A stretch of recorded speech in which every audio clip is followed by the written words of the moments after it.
Hello my dear students, कैसे हैं आप सभी लोग। I hope you all are doing great. मैं अंकिता, आपकी English educator, and welcome to my channel. बेटा, आज के इस वीडियो से हम शुरू करने जा रहे हैं आपका राइटिंग स्किल्स का पोर्शन। बहुत लंबे समय से स्टूडेंट्स के कमेंट्स आ रहे थे कि मैम प्लीज राइटिंग स्किल्स भी जल्दी से स्टार्ट करवा दीजिए। सो हियर आई एम आपकी राइटिंग स्किल्स लेके, और आज शुरू करने जा रहे हैं हम नोट मेकिंग और समरी या समराइजेशन से, राइट। लेकिन इस वीडियो में आगे बढ़ने से पहले आपको क्या करना है, well you know the drill. सबसे पहले इस वीडियो को लाइक कर दीजिए, फिर ज्यादा से ज्यादा शेयर भी कर दीजिए। उसके बाद चैनल को अगर सब्सक्राइब नहीं किया है तो make sure you subscribe the channel. And सबसे इंपॉर्टेंट बात, मेरा टेलीग्राम चैनल जरूर ज्वाइन कीजिए, क्योंकि जितने भी पीडीएफ एंड नोट्स हैं मैं उसी टेलीग्राम चैनल पे शेयर करती हूँ। इस वीडियो के डिस्क्रिप्शन बॉक्स में आपको टेलीग्राम चैनल की लिंक जो है इजीली मिल जाएगी, so make sure you join that, ठीक है। अब ये जितनी भी राइटिंग स्किल्स है ना बेटा, आपके क्लास 11th में ये सारी राइटिंग स्किल्स हैं, और आज हम शुरू करने जा रहे हैं नोट मेकिंग एंड समराइजेशन से। ये दोनों राइटिंग स्किल्स आपके रीडिंग कॉम्प्रिहेंशन या अनसीन पैसेज जो होता है उसका हिस्सा है। तो ऑल्दो रीडिंग कॉम्प्रिहेंशन का हिस्सा है, बट है तो काइंड ऑफ राइटिंग स्किल्स ही, इसीलिए आज हम सबसे पहले इसे कंप्लीट करेंगे और उसके बाद हमारी बाकी की जो राइटिंग स्किल्स है हम उस पर फोकस करेंगे, ठीक है। अब बेटा यहाँ कुछ टॉपिक्स देख लेते हैं जो आपको नोट्स प्रिपेयर करते वक्त ध्यान में रखना है। एक तो ये कि नोट्स जो होता है ना, ये जो नोट मेकिंग स्किल है, ये बहुत ही काम की एक राइटिंग स्किल है आपके सिलेबस के अंदर, क्योंकि ये सिर्फ आपके सिलेबस तक लिमिटेड नहीं है। आपको अब जब भी किसी भी सब्जेक्ट के जब आप नोट्स प्रिपेयर करते हो ना, तो आपको बहुत ज्यादा बेनिफिशियल होती है वो, ठीक है। क्योंकि नोट्स बेसिकली होते क्या है, नोट्स एक ऐसी इंफॉर्मेशन होती है जो ड्यूरिंग एग्जाम्स आपको बहुत मदद करती है, क्योंकि ड्यूरिंग एग्जाम्स आपके पास इतना टाइम नहीं होता है कि आप डिटेल्ड इन्फॉर्मेशन पे जाए। इसीलिए आप हमेशा समरी ढूंढते रहते हैं चीजों की, या जितना शॉर्ट में आपको उस चैप्टर का कंटेंट मिल जाए, है ना। आप हमेशा ये देखते हैं, क्योंकि टाइम ही नहीं होता है बहुत ज्यादा इन्वेस्ट करने के लिए। तो इसीलिए नोट्स जो आपने थ्रू आउट द ईयर बनाए होते हैं, तो वो आपको उस दौरान हेल्प करते हैं। तो इससे एक चीज तो यही समझ में आ जाती है कि जो नोट्स होते हैं वो कभी भी फुल लेंथ सेंटेंसेस के अंदर फ्रेम नहीं होते हैं। इनफैक्ट उसमें हमेशा हम फ्रेजेस ही लिखते हैं। फ्रेजेस मतलब these are not the full length sentences. In fact key word या की फ्रेज होता है, जिसे देखते ही उस कीवर्ड या की फ्रेज से रिलेटेड सारी की सारी इंफॉर्मेशन हमें ध्यान आ जाती है, ठीक है, हम रिकॉल कर पाते हैं, राइट। उसके अलावा दूसरा पॉइंट इंपॉर्टेंट ये होता है कि information has to be written in a logical manner. Logical manner का मतलब यहाँ ये होता है कि एक तो ऐसा नहीं होता कि अगर की फ्रेजेस फॉर्म में लिख रहे हैं तो कुछ भी लिख दिया, उसका एक सेंस तो निकल कर आना ही चाहिए, ठीक है। फुल लेंथ सेंटेंसेस भले ही ना लिख रहे हो, लेकिन जो लिख रहे हैं उसका तो मीनिंग तो निकलना ही चाहिए। दूसरा यहाँ इसका मतलब ये है बेटा कि जैसे हम यहाँ पर रीडिंग कॉम्प्रिहेंशन के अंदर जो अनसीन पैसेज है उसके नोट्स प्रिपेयर कर रहे होते हैं एग्जाम में, तो जो अनसीन पैसेज के अंदर जिस सीक्वेंस में आपको इन्फॉर्मेशन प्रोवाइडेड है, जो भी कहानी लिखी हुई है या जो भी इन्फॉर्मेशन दी हुई है, वो जिस सीक्वेंस में दी हुई है, आपको भी उसी सीक्वेंस में बने रहकर उस इन्फॉर्मेशन को लिखना होता है। मतलब ऐसा नहीं कि मैंने पैसेज पढ़ लिया, पढ़ने के बाद मुझे जो भी इन्फॉर्मेशन जैसे भी सीक्वेंस में जहां भी जो भी याद है उसी हिसाब से मैंने बस अपने नोट्स बना लिया और बस हो गया, नहीं, ऐसा नहीं होता है। आपको उसी सीक्वेंस में उन नोट्स को लिखना होता है जिस सीक्वेंस में वो इन्फॉर्मेशन उस पैसेज में प्रोवाइडेड है। ये बहुत ही इंपॉर्टेंट एक चीज है, ठीक। उसके बाद जो भी इंफॉर्मेशन है वो आपको प्रॉपरली डिवाइड करनी होती है। जैसे मेन पॉइंट आपने लिखा या मेन सेक्शन है, मेन सेक्शन के फिर सब सेक्शन हो सकते हैं, उस सब सेक्शन के और सब सेक्शन हो सकते हैं, ठीक है। तो यहाँ पर ये चीज आपको ध्यान रखनी है। अब ये जो डिविजन होता है ना, वो किस किस तरीके से होता है, देखो मेन सेक्शन जो होता है उसको तो अपन 1 2 3 4 ऐसे ही पॉइंट्स करके लिखेंगे। अब जैसे फर्स्ट पॉइंट का अगर आप सब सेक्शन लिख रहे हैं, फॉर एग्जाम्पल अगर फर्स्ट पॉइंट जो है वो अगर आपका क्या है, लेट्स से फर्स्ट पॉइंट आपका है बेनिफिट्स, किसी चीज के बेनिफिट्स आप लिख रहे हो, तो इसका इसका जो सब सेक्शन होगा वो आप कैसे लिख सकते हो, अलग अलग तरीके से लिख सकते हो, ठीक है। देयर आर मल्टीपल ऑप्शंस, लेकिन सबसे अच्छा तरीका होता है ये कि 1.1 ये आपने फर्स्ट पॉइंट लिख दिया, फिर 1.2, फिर 1.3, इस तरीके से आप इस सीक्वेंस के अंदर ये लिख सकते हो, जितना भी आपको लिखना हो, ठीक है। अब यहाँ ये पूरा यहाँ तक अभी ये सिर्फ एक पॉइंट ही हुआ है। अब अगर आपको इसके भी सब पॉइंट्स लिखने होंगे तो आप कैसे लिखोगे, ठीक है, आया समझ में, इस तरीके से आप लिखोगे। अब जब आप सेकंड पॉइंट की तरफ जाओगे, सेकंड मेन सेक्शन या मेन पॉइंट की तरफ आप जाओगे, तो ये 2 जो आप लिखोगे तो वो इसके सीध में होना चाहिए, आपके फर्स्ट मेन सेक्शन की सीध में ही लिखा हुआ होना चाहिए, ठीक है। लेट्स से आप लिख रहे हो एडवांटेजेस। अब ये मत देखना सोचना कि मैम पहले आपने बेनिफिट्स का बता दिया, दूसरा आप एडवांटेजेस का बता रहे हो, ऐसा नहीं है, ये सिर्फ एग्जांपल के तौर पे मैं आपको बता रही हूँ, ठीक है। तो देखो ये इसकी सीध में आया। इसके बाद अगर सेकंड एडवांटेजेस के और अगर आपको जो आप सब डिवाइड करोगे ना इसको, तो कैसे लिखोगे 2.1, 2.2। तो ये 2.1 2.2 देखो किसकी सीध में आया है, ये सब सेक्शन की सीध में। इस सब सेक्शन के और सब सेक्शन भी अगर आप करोगे तो वो इसकी सीध में आएंगे। कैसे आएंगे, 2.1.1। ठीक है, अगला पॉइंट आता है एब्रीविएशंस का। अब कुछ एब्रीविएशंस तो ऐसे होते हैं बेटा, एक तरीके से कह सकते हैं हम शॉर्ट फॉर्म्स। जैसे कुछ एब्रीविएशंस जो होते हैं जो वर्ल्ड फेमस होते हैं, जो पूरी दुनिया के लिए कॉमन ही होता है। For example World Health Organization, तो इसका एब्रीविएशन तो क्या ही बनेगा, WHO। ठीक है, ऐसा तो है नहीं कि आप कुछ और लिखेंगे मैं कुछ और लिखूंगी, नहीं, ये तो सेम ही रहेगा, राइट। लेकिन कुछ एब्रीविएशंस ऐसे होते हैं जो हम अपने मुताबिक बनाते हैं। फॉर एग्जाम्पल, अगर मुझे सडनली वर्ड जो है उसका अगर कुछ शॉर्ट फॉर्म या एब्रीविएशन बनाना है तो मैं इसको बिल्कुल ऐसे लिख सकती हूँ। तो ये मेरे लिए सडनली का शॉर्ट फॉर्म अलग हो जाएगा या एब्रीविएशन अलग हो जाएगा। आपके लिए हो सकता है आप सडनली का कुछ अलग स्पेलिंग वाला एब्रीविएशन बना लो। तो हमारे इस नोट मेकिंग के अंदर एब्रीविएशंस, इस तरीके के एब्रीविएशंस भी फ्रीली यूज होते हैं और 4 to 6 आप इसको आराम से यूज कर सकते हैं, इवन मोर, ये आराम से यूज कर सकते हैं। लेकिन जब आप इस तरीके वाले एब्रीविएशन जब आप यूज करते हैं, so you are suppose to maintain a list. आपको वो लिस्ट बनानी पड़ेगी वहां पर नोट्स के अंदर और लिखना पड़ेगा कि आपने ये वाला एब्रीविएशन कौन से वर्ड का है, क्योंकि ये अपने आप में यूं तो समझ में आ नहीं रहा है, तो आपको वो भी मेंशन करना पड़ेगा। It is important. And finally, notes जो आप लिख रहे हैं, they have to make sense. Notes कभी भी फॉर्मेलिटी नहीं होती है कि हाँ शॉर्ट में लिख दिया, शॉर्टकट में लिख दिया और बस हो गया, नहीं। नोट्स एक प्रॉपर तरीके का एक ऐसा फॉर्मेट होता है जिसे आप पढ़ो तो पूरा का पूरा जो पैसेज है वो आपको उसका मीनिंग समझ में आना चाहिए कि भाई किस बारे में क्या बात हो रही है। It must have a meaning बेटा, ठीक है। अब यहाँ देखो कुछ चीजें जो आपको हमेशा हमेशा अवॉइड करनी चाहिए, वो क्या है। सबसे पहली चीज ये है कि फुल और कंप्लीट सेंटेंसेस आपको नहीं लिखने हैं।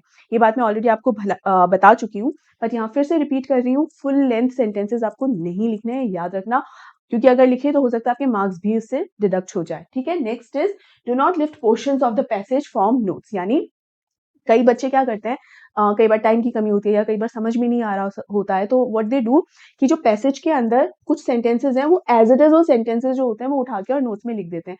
Please don't do this mistake. इसमें आपको अगर आपको लग रहा है कि हाँ चलो मैंने एटलीस्ट क्वेश्चन तो अटेम्प्ट कर ही लिया है ना, मार्क्स मिल जाएंगे, तो ऐसा नहीं होता है बेटा। एग्जामिनर को पता होता है कि आपने ये गलती की है, तो वो डेफिनेटली आपके मार्क्स वहां डिडक्ट करेगा। तो ये गलती आपको नहीं करनी है, ठीक है। And finally, do not include irrelevant piece of information in your notes. Basically कई बार क्या होता है, जब हम पता नहीं कौन सी भावनाओं में बह जाते हैं कि जब हम कोई पैसेज पढ़ते हैं ना, तो कुछ चीजें कुछ पॉइंट्स ऐसे डालते हैं जो उस पैसेज के अंदर गिवन ही नहीं है। तो कहीं ना कहीं हम लोग अपना ओपिनियन डाल देते हैं कि मान लीजिए जिस भी टॉपिक के ऊपर पैसेज है, वो टॉपिक अगर हमें बहुत पसंद आ रहा है तो कई बार स्टूडेंट्स लिख देते हैं such an amazing topic, such a nice information. कोई जरूरत नहीं इस तरीके की बात लिखने की, क्योंकि आपके ओपिनियंस तो पूछे ही नहीं गए हैं ना इसमें। Note making is not about your opinions और थॉट्स, ठीक है। Note making is all about कि उस पैसेज में क्या लिखा हुआ है, या मान लीजिए आप अपनी किसी चैप्टर का अगर नोट्स बना रहे हो, तो उस चैप्टर में क्या लिखा है वो आप लिखोगे ना। वो चैप्टर आपको कैसा लग रहा है, क्या वो लिखोगे? कभी भी नहीं लिखोगे। इसीलिए ऐसी चीजों का हमेशा ध्यान रखना है, फालतू में भावनाओं में नहीं बहना है, ठीक है। तो बेटा ये तो हो गई कुछ इंपॉर्टेंट चीजें। अब यहाँ पर हम बढ़ते हैं एक सैंपल की तरफ, और ये है हमारे सामने एक अनसीन पैसेज। इसको हम अभी पढ़ेंगे, बहुत जल्दी से इसको करेंगे, देखना। The Maasai tribe lived on the White Plains in the southern and northern Kenya and northern Tanzania। अब यहाँ पर हमारे सामने एक ट्राइब के बारे में बात हो रही है। कौन सी ट्राइब है? मसाई ट्राइब है। और कहाँ रह रही है वो? सदर्न एंड नदर्न कीनिया में एंड नदर्न तंजानिया में। इंफॉर्मेशन ग्रैब करते चलो, ठीक है। आपको ये याद नहीं करना है, रटना नहीं है, लेकिन जैसे जैसे पढ़ते जा रहे हो तो पढ़ते पढ़ते ऐसे करो, अच्छा यहाँ रह रहे हैं ये लोग, अच्छा कौन सी ट्राइब है? मसाई ट्राइब है, ठीक है। ये एटीट्यूड जब अपने अनसीन पैसेज के साथ रखोगे ना, वो जल्दी जल्दी समझ में जरूर आएगा, ठीक है। फिर मसाई वो फेमस फाइटर, किस चीज के लिए फेमस है भाई? फाइटिंग के लिए फेमस है, फाइटर्स अच्छे हैं। And used to raid the neighbouring tribe and carry away their cattle. और अपनी पड़ोसी ट्राइब के साथ फाइट क्या करते थे और उनकी जो कैटल है वो लेकर आ जाया करते थे। तो उनकी बेसिकली मेजरली उनकी फाइट किसके लिए होती थी? कैटल के लिए, ठीक है। All the other tribes were afraid of them because of their skills in war. इसका मतलब ये है कि मसाई ट्राइब जो है वो फाइटिंग में बहुत ज्यादा पावरफुल थी और स्किल्ड थी, इसीलिए बाकी ट्राइब्स के लोग मसाई ट्राइब से डरते थे, ठीक है। ये हमें इस पैराग्राफ से समझ में आ गया। Next, the Maasai are handsome people. अब मसाई ट्राइब के लोग जो है वो दिखने में कैसे होते थे? तो बहुत ही हैंडसम होते थे, tall and slim with light brown skin, straight noses and long hair. मतलब वो दिखने में उनका अपीयरेंस कैसा था वो हमें यहाँ समझ में आ गया।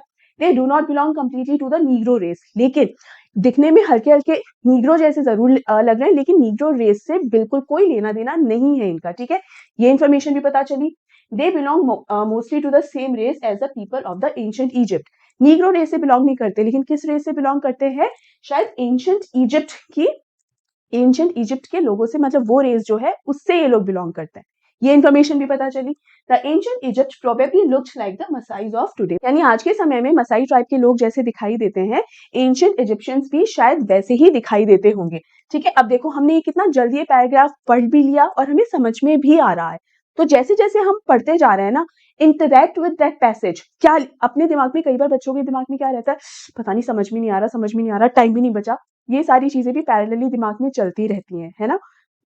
ये नहीं करना है आपको, रीड करते रहिए और उसके साथ साथ ऐसे इंटरेक्ट करने की कोशिश कीजिए कि वो क्या कहना चाह रहा है, ठीक है। अब देखो, the Maasais live in a very beautiful part of Africa. Africa के एक हिस्से में रहते हैं, it's beautiful. It consists of miles of rolling grassland on which you can find thorny bushes and here and there a rocky hill. The people move from one place to another according to the seasons, looking for the grasses and other plants on which their cattle can graze. They have no permanent home. When they want to settle in a place for some time, they build a kind of camp called a manyata, where a few families live for a weeks or months. Then they move on again, taking their few belongings with them and burning the old manyata to the ground. देखो आपके सामने अभी पढ़ा है, तो क्या लिखा है यहाँ पर? बेसिकली लिखा है कि बहुत ही खूबसूरत जगह है और वहां पर सीजन के हिसाब से जो है लोग एक से दूसरी जगह ट्रैवल करते रहते हैं। और वो किस तरीके की जगह देखते हैं? जहाँ पर घास लगी हो, ताकि उनकी जो कैटल है वो प्रॉपर ग्रेज कर सके। इसके अलावा जहाँ पे प्लांट्स हो, ट्रीज हो, ऐसी खूबसूरत जगह पे जाके वो सेटल होते हैं और सीजन के हिसाब से वो लोग ट्रैवल करते रहते हैं। इसीलिए, क्योंकि वो इतना ज्यादा ट्रैवल करते हैं, इसीलिए उनके परमानेंट होम्स नहीं होते, तो इसीलिए वो कैंप जैसा सेटलमेंट करते हैं और ये कैंप को क्या बोलते हैं? मान्यता, ठीक है। और जब वो नई मान्यता या नया कैंप या नई हट्स जो है वो बनाते हैं, तो पुराना वाला जो हट है या पुरानी वाली जो मान्यता है उसको खत्म कर देते हैं, जला देते हैं, राइट। आ गया जल्दी से समझ में? Next, to make a hut, they take a number of long thin wooden poles and plant them in circle. अब यहाँ क्या लिखा हुआ है कि किस तरीके से वो ये जो हट्स हैं या जो मान्यता पूरा कैंप जैसा ये जो बनाते हैं, वो कैसे बनाते हैं? तो वो क्या लेते हैं? वुडन पोल्स लेते हैं, या लकड़ी के जो खंबे या प्लांक्स भी बोल सकते हो, फट्टे जिसको कहते हैं, उसे के लकड़ी के पोल्स लेते हैं और उसको सर्कुलर फॉर्म में मिट्टी में गाड़ देते हैं, ठीक है। And then each pole is bent into a shape of a U, and its other end is also pointed in the earth. Now the framework for the hut is ready. मतलब circular form के अंदर वो धसा दिया और हर एक जो wooden pole है उसको यू शेप के अंदर, मतलब ऐसे फोल्ड करके वापस बेंड करके दूसरा सिरा भी मिट्टी में गाड़ देते हैं और इस तरीके से पूरा जो फ्रेमवर्क या जो ढांचा है इस मान्यता का वो तैयार हो जाता है, ठीक है। उसके बाद क्या करते हैं? The space between the poles is filled with leaves, small branches of tree and mud. देखो जो जगह बीच में बचती है ना, वहां पर वो घास लगा देते हैं, छोटे छोटे पौधे लगा देते हैं, मतलब इस तरीके से उसको ऐसे गंदा सा नहीं छोड़ते, उसको भी कितना खूबसूरत तरीके से ये लोग तैयार कर रहे हैं, देखो। Then the outside of the hut is covered or plastered with cow dung, which quickly becomes hard in the sun, and opening is left for the door, but there are no windows. दरवाजे बना देते हैं, there are openings, लेकिन कोई खिड़कियां नहीं बनाते। और जैसे ये हट बनके तैयार हो जाती है तो काव डंग से, जैसे गोबर से लिपाई करते हैं, बहुत ही अच्छा माना जाता है। ये कई घरों में, गाँव के अंदर आज भी कई घरों के अंदर ये काम होता है बेटा। It's very very healthy as well, ठीक है। तो काव डंग से और सूरज की वजह से वो जो काव डंग है वो बहुत जल्दी सूख भी जाता है, ठीक है। और विंडोज होती नहीं है। द हट इज अबाउट 5 feet हाई, सिर्फ 5 फुट ऊंची होती है ये। तो मतलब ये जो मसाई है, so that grown up man can not stand up straight inside his hut. There is no furniture except perhaps a small wooden stool for the head of the family. मतलब कोई फर्नीचर नहीं होता, सिर्फ 5 feet ऊंची होती है, तो जो फुल्ली ग्रोन अप मैन है वो सीधे खड़े नहीं हो सकते हैं इसके अंदर, ठीक है। और फर्नीचर कुछ होता नहीं है, सिर्फ स्टूल बनाई जाती है जहां पे जो हेड ऑफ द फैमिली है वो बैठ सके। कितना इजी है, कितना सिंपल है। अगर आपको लग रहा हो कि अनसीन पैसेज में कोई जानबूझ के इजी को लेकर आई हूं, तो ऐसा बिल्कुल भी नहीं है बेटा। ये आपके प्रीवियस ईयर क्वेश्चन पेपर्स में से उन्हीं में से ही है, ठीक है। Then the huts are arranged in a big circle, and around the outside of the circle, the Maasais build a thorn fence about 7 feet high with several openings so that the people can go in and out with their cattle. After dark, all the openings are closed. Then all the people and cattle in the Manyata are safe from wild animals. और मान्यता के इर्द गिर्द ये क्या करते हैं? Fencing भी बना देते हैं। कितनी ऊंची? 7 फीट ऊंची, ठीक है, और कुछ ओपनिंग छोड़ देते हैं उसमें ताकि ये अपनी कैटल वगैरह लेकर जा सकें। और अंधेरा होता है तो वापस कैटल वापस आ जाती है, उन ओपनिंग्स को क्लोज कर देते हैं और अब इनकी जो कैटल है वो वाइल्ड एनिमल्स से सेफ है। तो इसका मतलब ये है बेसिकली कि कितनी प्यारी और कितनी बढ़िया तरीके से ये अपनी जो हट्स है ये कितनी अच्छी तरीके से अरेंज करते हैं और हर चीज का ध्यान रखते हैं, सेफ्टी का भी ध्यान रखते हैं, कैटल का ध्यान रखते हैं कि कहीं वाइल्ड एनिमल्स घुस ना आए। इसीलिए जो फेंसिंग बनाते हैं वो किससे बनाते हैं, नुकीली थॉर्न जो होते हैं ना, कांटेदार कटीली झाड़ियों से वो 7 फीट ऊंची फेंसिंग बनाते हैं ताकि कोई जंगली जानवर ना आ जाए। ठीक है, then nowadays there are no wars between the tribes. पहले के टाइम पे क्या होता था कि बहुत वॉर्स होती होंगी ट्राइब्स के बीच में, तभी तो ये बताया गया है कि जो मसाई ट्राइब है सबसे पावरफुल होती थी, लेकिन आजकल कोई वॉर होती नहीं है। So a Maasai warrior has very little to do now. मतलब पहले तो वॉर होती थी तो मसाई ट्राइब वाले बहुत ज्यादा ऐसे काम होता होगा उनके पास कि भाई ये वाला ट्राइब जीत कर आना है, उस ट्राइब में जाके लड़ाई कर कर आनी है और जीत कर आना है ना, वॉर्स होती होंगी। बट सिंस अभी वॉर्स खत्म हो गई है तो ये मसाई वॉरियर्स जो होते हैं उनके पास ज्यादा कुछ करने को है नहीं, but they sometimes go hunting, but शिकार के लिए ये लोग जाते हैं। तो the Maasais like to kill lions with spears, and spear भाला जो होता है, and a lion hunt is a great test of courage. अब इनकी बहादुरी देखो, फाइटर्स पहले तो वॉर करते थे, लड़ाई होती थी, युद्ध होता था, तो जो जीत जाता था समझ जाते थे कि सबसे ज्यादा बहादुर यही है, जो जीत गया वो बहादुर है। लेकिन सिंस वॉर्स हो ही नहीं रही है तो अपनी बहादुरी साबित कैसे की जाए, तो लायन हंटिंग मतलब लायन का शिकार। तो अगर लायन का शिकार कर लाए तो इसका मतलब ये सबसे ज्यादा बहादुरी का सिंबल है। The warrior who first kills a lion is given great honor and he wears the lion's mane round his neck। बेटा मेन क्या होता है, मेन का मतलब ये होता है कि एक तरीके से जैसे मान लो लाइन का शिकार किया ना, तो लाइन के जो हैरी पोर्शन होता है ना गर्दन के आसपास का, उसको एज अ स्कार्फ गर्दन में पहना जाता है। गर्दन पे पहनते हैं कौन, मसाई लोग, गर्दन में पहना जाता है। ठीक है, to show that he is a lion killer. और ये जो मेन पहना जाता है ना, उस ये किस चीज का सिंबल होता है, that he is the one who has hunt the lion. ठीक है, the Masais are family well-to-do and intelligent and live comfortable lives. However, most of them are happy to live as their father lived hundreds of years ago। यानी अगर आज की बात करें तो they are well to do, मतलब financial status अगर देखा जाए तो अच्छा स्टेटस है और काफी इंटेलिजेंट और शार्प माइंडेड होते हैं और बहुत ही कंफर्टेबल लाइफ है इन लोगों की। लेकिन आज भी बहुत सारी मसाइज ऐसे हैं जो सालों पहले जिस तरह से इनके एंसेस्टर्स रहते थे एकदम देसी ढंग से, आज भी उस तरीके से रहना पसंद करते हैं। तो हमने ये पूरा का पूरा अनसीन पैसेज पढ़ लिया, हमें सारी इन्फॉर्मेशन है। अब हमें अगर टॉप पॉइंट्स बनाने हैं अपने, तो क्या हम उसको इजीली नहीं बना सकते? क्या हमें ये नहीं पता कि मसाई लोग कहाँ रहते थे, कहाँ, नदर्न एंड सदर्न कीनिया में और तंजानिया में, नदर्न तंजानिया। ठीक है, क्या हमें ये नहीं पता ये लोग दिखने में कैसे? बिल्कुल पता है। क्या हमें ये नहीं पता कि ये वॉरियर्स है और सबसे ज्यादा खतरनाक और सबसे ज्यादा पावरफुल वॉरियर्स है, तभी तो इनके आसपास के ट्राइब वाले इनसे पंगा नहीं लेते थे, ये वहां जीत कर आ जाते थे। हमें ये भी पता है। हमें ये भी पता है कि दिखने में इनके जो लुक्स हैं वो किस तरीके के हैं। ठीक है, इसके अलावा जिस तरीके से वो सीजन के हिसाब से एक से दूसरी जगह जाते हैं, मान्यता बनाते हैं, और मान्यता की जो कैंप है वो कैंप बनाते हैं, कैंप किस तरीके से बनाते हैं, हमें सारी इंफॉर्मेशन पता है और हमारे दिमाग में जिस सीक्वेंस में पैसेज में दी हुई है उसी सीक्वेंस में हमारे दिमाग में है। ठीक है, कई बार ऐसे पैसेजेस में बच्चे अब देखो क्या गलती करते हैं, जो मसाई ट्राइब वाले लोग कैसे दिखते हैं उस इंफॉर्मेशन को, और ये जो लास्ट की इंफॉर्मेशन है ना कि मसाई ट्राइब वाले लोग कैसे होते हैं, that they are well to do and intelligent, इन दोनों इंफॉर्मेशन को मिला देते हैं। There is nothing wrong with that. अगर आपने ऐसा कर भी दिया, there is nothing wrong with that, but what I am trying to say is try to maintain the sequence. कोशिश कीजिए कि उनके लुक्स की बात शुरू में हुई है तो शुरू में ही बता दें, और किस तरीके के लोग वो आज के दिन है ये बात आखिर में बताई गई है तो आप अपने नोट्स में भी आखिर में ही बताएं। ठीक है, अब ये देखिए किस चीज के लिए फेमस है भाई, फाइटर्स थे वो लोग, फाइटर्स के लिए फेमस थे ना, सेकंड लाइन में ही लिखा हुआ था कि फाइटिंग के लिए फेमस है, और उसके बाद कहाँ रहते हैं ये बता दिया, सब points, this is the main point, फिर मेन सेक्शन है, फिर ये सब सेक्शन है, 3 पॉइंट्स बता दिए। ठीक है, अब यहाँ देखिए ये लिखा है एक short form.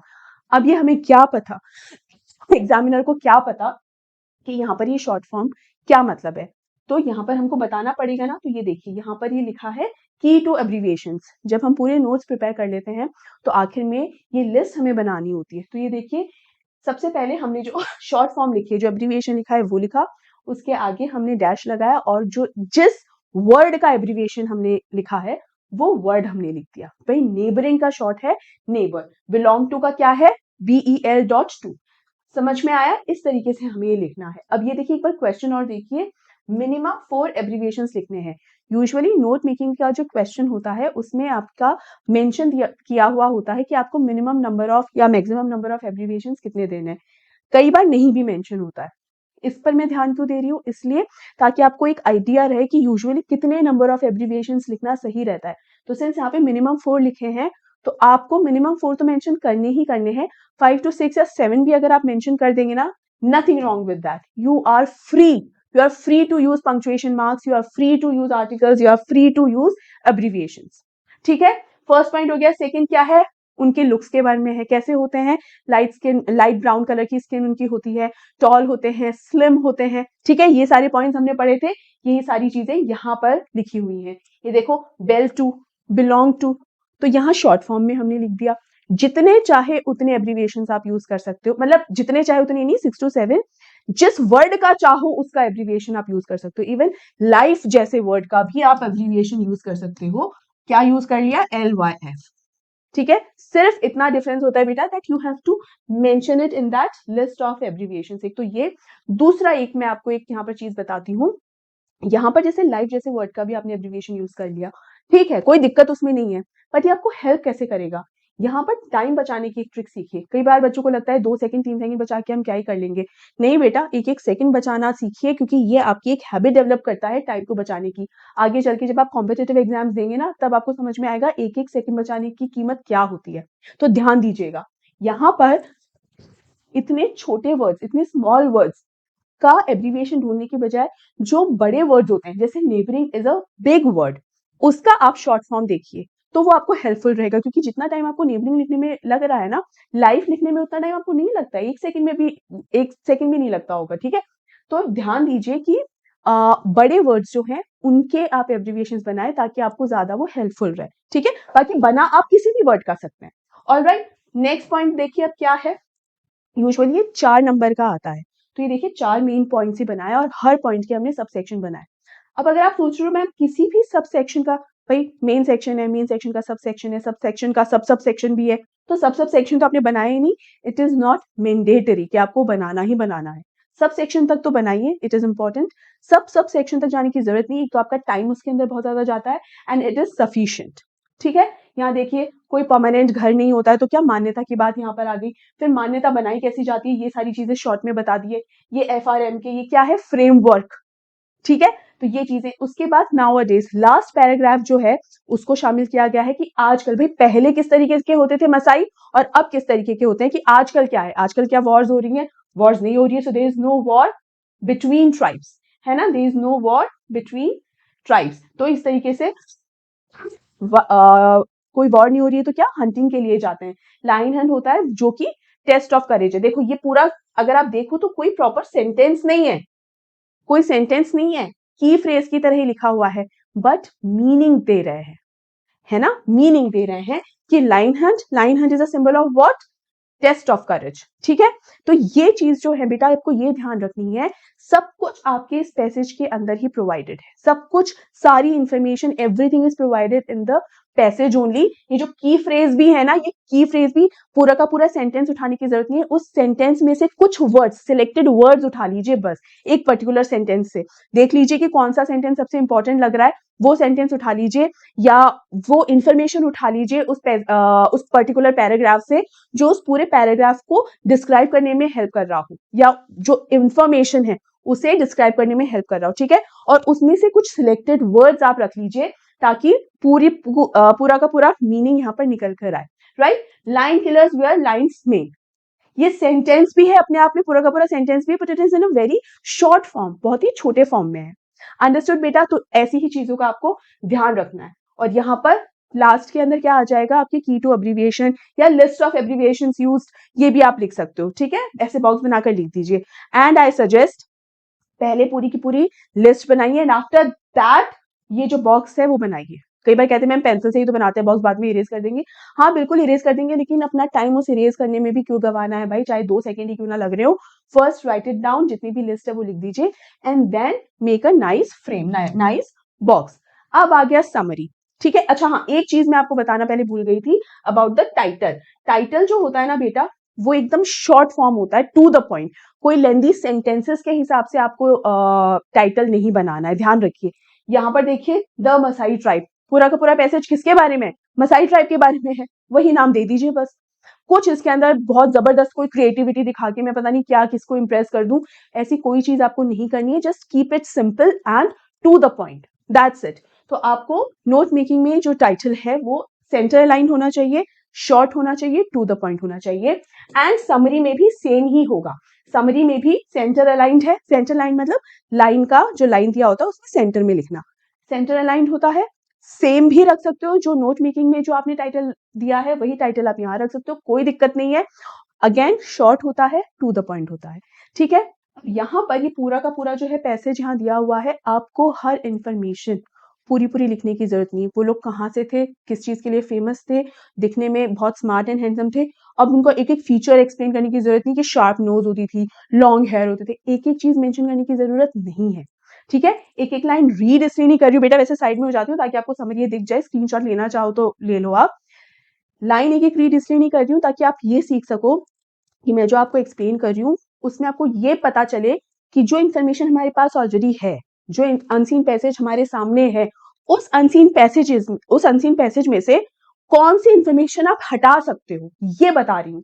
Summary is all about the essence of the passage, कि भाई शॉर्ट फॉर्म में आपको बताना है। अब शॉर्ट फॉर्म के अंदर ऐसा नहीं है कि ये इंफॉर्मेशन लिखो, यानी भाई उनके लुक्स कैसे होते हैं, दिखने में अच्छे होते हैं, टॉल स्मार्ट होते हैं, बस इतना लिख दिया। अब उनकी नाक कैसी, आंख कैसी, बाल कैसे, ये एक एक चीज बताने की जरूरत नहीं है, ठीक है। वेल टू डू, आज के मसाई कैसे होते हैं, well to do and intelligent, बस बात खत्म। टू द पॉइंट बात करना सीखो, तभी आपको ये समझ में आएगा कि समरी कैसे लिखनी होती है। और कभी भी समरी में भी कभी भी अनसीन पैसेजेस के सेंटेंसेस एज इट इज उठाकर नहीं लिखने होते हैं। It is the smaller version, ठीक है, it is the summarized version of what's been provided to you, what's been given to you, ठीक है। पूरा अनसीन पैसेज आपके सामने है, उसका एक स्मॉलर वर्जन आपको यहाँ लिखना है, वो चीज ध्यान रखो। कहाँ से है वो बता दिया, फेमस किसके लिए है वो बता दिया, और आसपास के ट्राइब के अंदर सबसे ज्यादा धाक इनकी थी, कैटल के लिए वो फाइट किया करते थे, वो बता दिया 2 ही सेंटेंसेस में। जिस चीज के लिए पहले पूरा 6 लाइन का एक पैराग्राफ लिखा था, 2 लाइन में बता दिया। फिर दिखने में हैंडसम होते थे, ठीक है, हैंडसम होते थे, लेकिन नीग्रो रेस से नहीं थे, कहां से थे, एंशिएंट इजिप्ट, ठीक है, ये भी इसमें बता दिया। फिर प्लेस टू प्लेस मूव करते थे, जहां पर भी उनको ग्रास नजर आती थी ताकि उनकी कैटल भी ग्रेस कर सके, ठीक है। ये जितनी इंफॉर्मेशन इस एक पैराग्राफ में दी हुई है ना, ये अनसीन पैसेज में ये पूरी इंफॉर्मेशन 3 पैराग्राफ्स के अंदर दी हुई है, ठीक है। देन फिर जहां पर सेटल होते थे, फिर वहां पर क्या बना लेते थे, मान्यता बना लेते थे। फिर मान्यता किस तरीके की होती है थोड़ा सा वो बता दिया, किस तरीके से अपने आप को सेफ करने के लिए फेंसिंग कर दिया करते थे, वो भी कैसी, थॉर्न्स की वो फेंसिंग कर दिया करते थे, और बात खत्म हो गई। टू द पॉइंट बात लिखो समरी के अंदर भी। हाँ, समरी के अंदर जो है सेंटेंसेस फुल लेंथ होते हैं, ठीक है, ये बस आपको ध्यान रखना है, फुल लेंथ सेंटेंसेस होते हैं, राइट। इसके अंदर शॉर्ट फॉर्म्स नहीं होती हैं, नो अब्रिविएशंस आर यूज्ड। कोई भी ऐसा मत समझ लेना कि इसमें भी अब्रिविएशंस नहीं होते, इसमें भी यूज होते हैं, नो अब्रिविएशंस। ये पूरा आपका जो भी ग्रामर के रूल्स आपके होते हैं सेंटेंस फ्रेम करने में, जहां पर भी पंक्चुएशन मार्क्स के जो रूल्स होते हैं यूज करने के लिए, इस पर वही लगेंगे, है ना। इसके अंदर ना अब्रिविएशन यूज कर सकते हो, ना आप फ्रेजेस यूज कर सकते हो, नहीं करना है, ठीक है। इस तरीके से समरी लिखी जाती है शॉर्टर फॉर्म में। अपने चैप्टर्स की भी तो समरी आप पढ़ते ही है ना, बस वही है। Stick to the word limit, जो भी वर्ड लिमिट आपको गिवन है उस पर स्टिक रहिए। इसके अलावा जो नोट मेकिंग होती है उसमें मैंने क्या बताया, फ्रेजेस लिखने होते हैं। बट मान लीजिए कि आप कोई कोटेड सेंटेंस लिख रहे हैं, अनसीन पैसेज के अंदर कोई एक कोटेड सेंटेंस आ गया, तो अगर विद इन कोट्स कोई सेंटेंस आप अगर नोट मेकिंग में लिख रहे हैं, वो आप as it is copy paste करेंगे, बस छाप देंगे ऐसा का ऐसा, उसे शॉर्ट फॉर्म में नहीं लिखेंगे। कोशिश कीजिए वैसा का वैसा ही लिख दो, ठीक है, एंड विद इन कोट्स लिखेंगे, राइट। तो बेटा ये थी कुछ इंपॉर्टेंट बातें नोट मेकिंग और समरी को लेकर। आई होप आपको सब कुछ समझ में आ गया होगा। मैंने आपको पूरा अनसीन पैसेज का वो पूरा सैंपल लेकर वो समझाने की कोशिश की है, पूरा रीड करके उसको इजीली बताया ताकि कहीं पर भी कुछ ऐसा मिस ना हो जाए कि आपको समझ में ना आए, ठीक है। और अनसीन पैसेजेस ऐसे होते हैं ना, मार्क्स उसमें आप बहुत अच्छे स्कोर कर सकते हो, लेकिन कई बार बच्चे उसी में बड़े कंफ्यूज भी हो जाते हैं, कई बार टाइम की कमी के कारण, और मैक्सिमम नंबर ऑफ स्टूडेंट्स का रीडिंग सेक्शन जो होता है वो काफी वीक होता है। तो वीक भी होता है और ऊपर से रीडिंग स्किल, मतलब ये नोट मेकिंग और समरी जो है रीडिंग स्किल और राइटिंग स्किल का कॉम्बो है। तो आपको लेकिन परेशान नहीं होना है बेटा, जैसे मैंने आपको अभी बताया ना, मेरी इस वीडियो को आपने पूरा देखा, मैं आपको सजेस्ट करूँगी एक बार और देख लेना, ताकि जितनी भी इन्फॉर्मेशन मैंने आपको दी है ना, वो आपके दिमाग में सेटल हो जाए and trust me it will be very helpful for you, आपको बहुत हेल्प होगी। ठीक है? तो बेटा ये वीडियो यहाँ पर खत्म होता है। कैसा लगा ये वीडियो? कैसे लगा आपको? अच्छे से समझ में आया? मुझे ज़रूर कमेंट करके बताइएगा। कोई डाउट है पूछ लेना, मेरे रेगुलर स्टूडेंट्स जानते हैं कि मैं जब भी आप लोग कोई डाउट पूछते हैं मैं हमेशा बताती हूँ, राइट? तो मेक श्योर कि आप मुझसे पूछ लें। इसके अलावा बेटा बहुत ही जल्द अगले वीडियो में मिलेंगे अगली राइटिंग स्किल के साथ। तब तक अपना ध्यान रखिए और हाँ, इस वीडियो को लाइक करना मत भूलना, शेयर करना मत भूलना, चैनल को सब्सक्राइब कर लेना और टेलीग्राम चैनल को भी ज़रूर से ज़रूर जॉइन करना। वहाँ पर सारे नोट्स मिलेंगे, ठीक है? तो अपना ध्यान रखिए बेटा, अगले वीडियो में जल्द ही मिलेंगे। Take care and good bye.